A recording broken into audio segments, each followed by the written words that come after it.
All right, everybody, welcome back to Matt Money. Today we're going to be talking about uranium. If you guys haven't been following uranium, it's up over 30 to 40% over the past couple months. Last time we talked about it was August 4th. I think uranium was trading at a spot price around $31.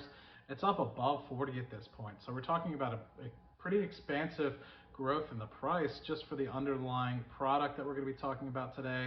And today we're going to be talking about two particular companies. One we've covered on August 4th of 2021. The stock, since we've talked about it, is up over 140%. We're going to talk about a royalty company that's part of this as well. They own about 18% of this royalty company, so I want to introduce you guys to that company as well.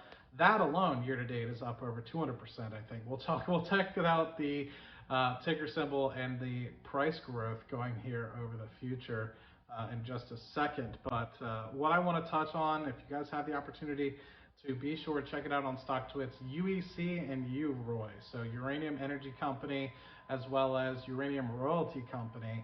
So be sure, they only have about 10,000 people watching it between both tickers, and it would mean a lot to me if you guys check it out, and we'll touch a little bit more about how much it's up in just a moment. So Uranium Energy Company, this is one we touched on August. And I think it was trading around $2.10 at that point. It's up to $5.16.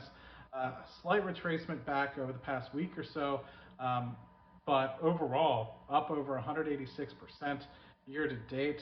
So pretty expansive growth since the beginning of the year. I think a lot of that has to do with the shift in renewable and shift in focus into renewables, with uranium and nuclear being a part of that. So while it might not necessarily be wind or solar, I think that a lot of people are thinking uranium can couple with wind and solar to be able to help gap any sort of energy needs that they need kind of going forward. Looking at uranium royalty, it's up over 350% since the beginning of the year. This is one I haven't covered on the channel yet. I've been wanting to, knowing the fact that gold mining and gold royalty did really well on the channel, as well as the coupling that they're doing a very similar sort of structure with UEC and Uroy. So I just wanted to really take an opportunity to present that for you guys because obviously up 350%, and I don't think we're going to be stopping here. So looking specifically at the growth that we've seen in the actual uranium price, you can see the highs that we had back in 2011 time frame for uranium, and currently we're trading about 42.75. And as I kind of mentioned, we were trading in the 30s just a few months ago when we talked about UEC for the first time. So doing relatively well with the current underlying price per pound for uranium going forward. Now, actually highlighting specifically the company itself, Uranium Energy Co., and then we'll move over to Uroy, which is where I want to spend the majority of the discussion today. You can highlight a little bit more about UEC, but the thing I want to highlight most is that these guys are holding the actual physical uranium itself. I think back when I covered it in August, they only had 2 million pounds. They've increased that by over 100% to have 4.1 million pounds of uranium itself. They're sitting on $235 million worth of cash as well, and assets, positioning themselves to be the leader in uranium going into the United States, and more so a huge production area in the South Texas Burke Hollow. So if you guys are curious more about that, be sure to check out that presentation that I went wholly over in the August 4th timeframe. Just to highlight more specifically, and then we'll highlight and move over to uranium royalty. This is sitting on 58 million pounds of measured and indicated uranium in all their different assets. So if you want to take an opportunity to pause and look at all the different Texas and other different hubs that they have in Canada and other places throughout the North Americas, you can look at how their resources are kind of structured.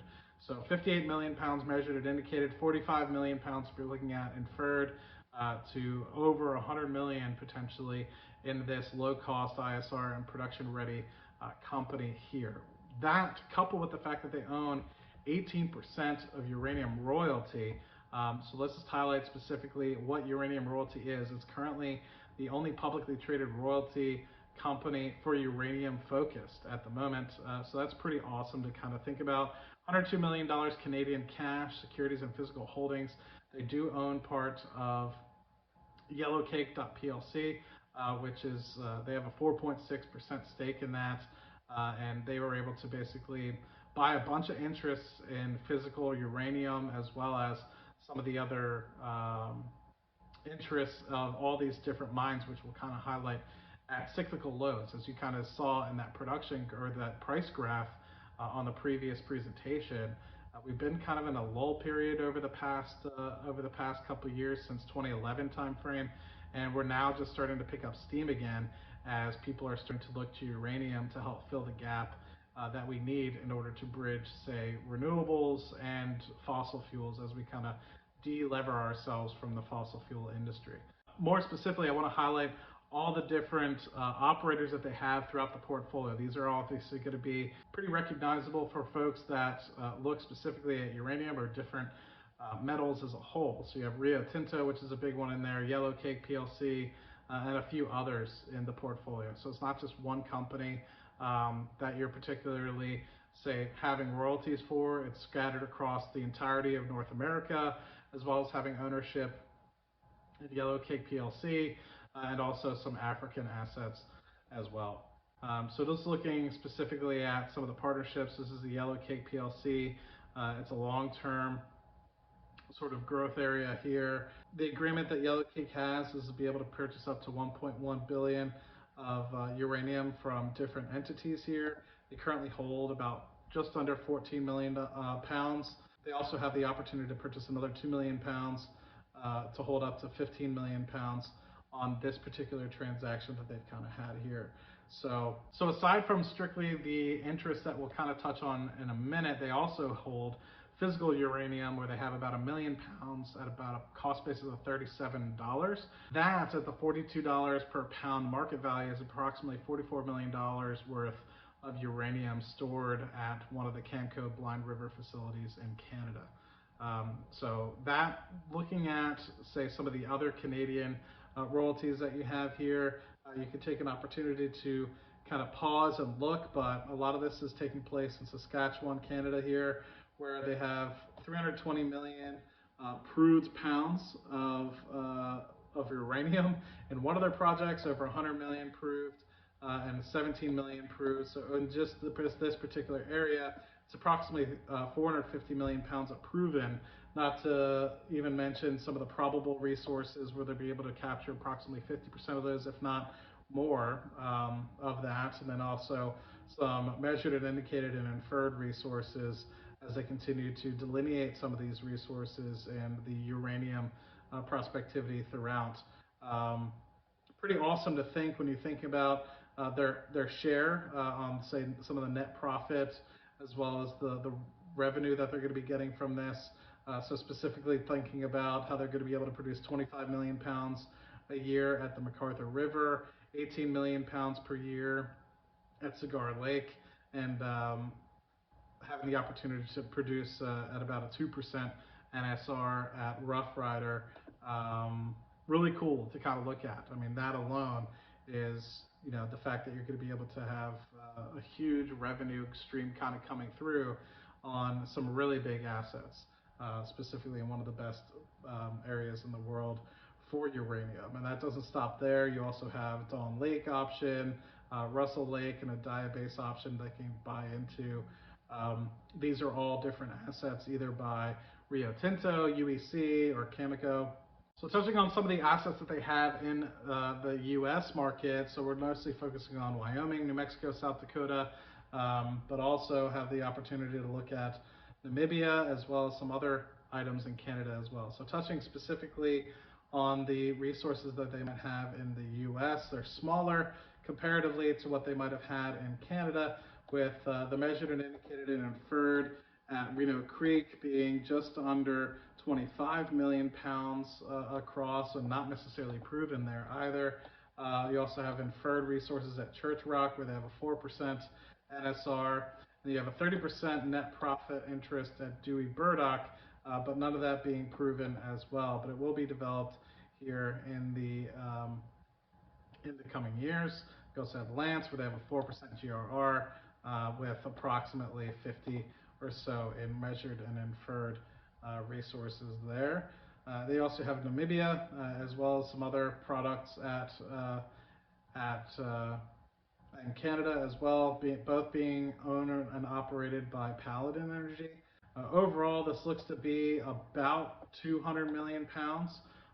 So you have the opportunity to make some money when they actually get to developing that mines going forward. So finishing up on Uroy here, we have 4 additional ones here in the U.S. market, focusing on New Mexico, Colorado, as well as Arizona. These are all being developed by Uranium Energy Corp. Some of which are in the advanced talking stages of being developed, and some of which will be developed here, and kind of looking at the different aspects of where they are in their life cycle. So Anderson is currently looking at a preliminary economic assessment, potential to have approximately 30 million pounds in the ground of indicated and inferred resources. Slick Rock, which is in Colorado, is approximately 12 million pounds of inferred resources. You have about 5.5 million pounds at Workman's Creek, where there's a 1% NSR.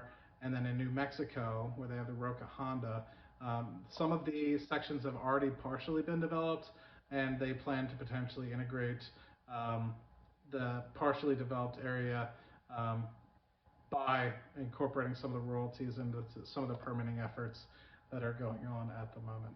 So I think it's just prudent for you to take an opportunity to educate yourselves on the uranium markets if you haven't done so already, and where it potentially fits in. I know some of the slide packs that UEC as well as Uroy provide show that in 2021 the demand is approximately 190 million pounds, of which I think the only current production at the moment is about 120 million pounds. So that's just going to provide a huge supply constraint and huge demand deficiency that is unable to be met, and I think that that's going to continue to grow into the future, as there has been a lack of capital commitment to the uranium sector, as they've been in a bearish market over the past couple of years. So take this opportunity to look at UEC, Uroy's, to position themselves with great purchases and setting themselves up with low cost basis over this previous bear market. As it goes into a bull market, we'll continue to see explosive growth in the share price, as they both hold physical uranium in their pocketbooks. So please do me a favor, be sure to check it out on StockTwits, follow, and if it's an opportunity for you to put on your watch list, please be sure to do that if you're not investing today, as we might see continued catalysts going forward for either the physical uranium price going forward, currently sitting around $42 to $45 per pound. As it continues to go to 60, 70, hopefully in the near future, and it goes past what it was in 2011, I'm sure you'll see the share prices of these continue to do really well.